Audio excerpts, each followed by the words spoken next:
Hi, my name is Catherine, and I am Dorothy's granddaughter. I just wanted to start this speech by thanking each and every one of you for coming out here to celebrate her life. The amount of people that are here that showed up truly paints a picture and speaks volumes of the person that Dorothy was and how much she cared for each and every one of you.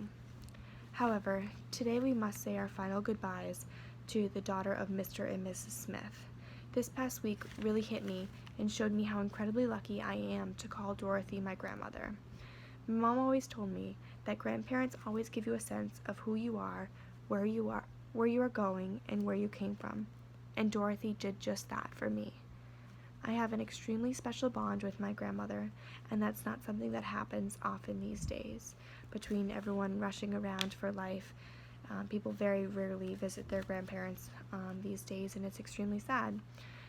My grandmother Dorothy had a bond with every one of her 17 grandchildren.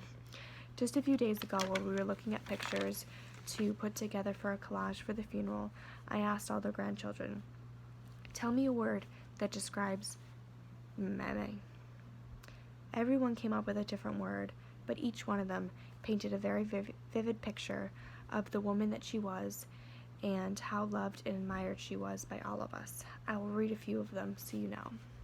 Selfless, loving, nurturing, devoted, thoughtful, and compassionate. And every single one of those describes just that. She was a great woman. Her love truly knew no bounds. She would drop anything that she would do to help out in need, even a stranger off the street.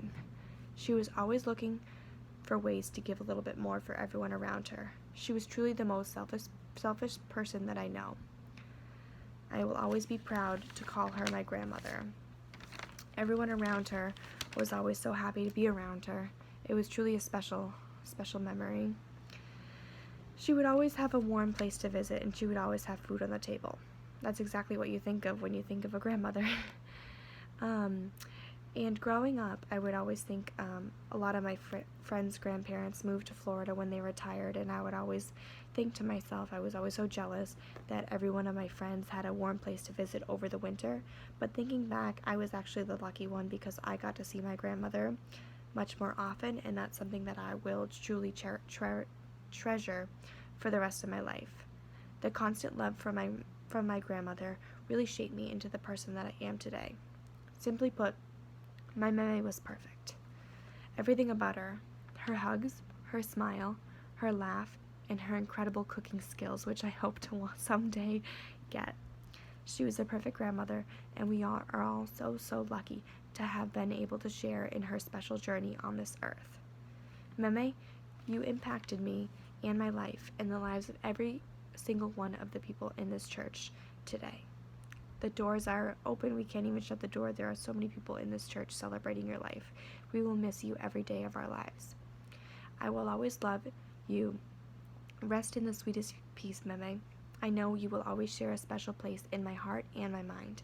My life is a better one because of you. I love you.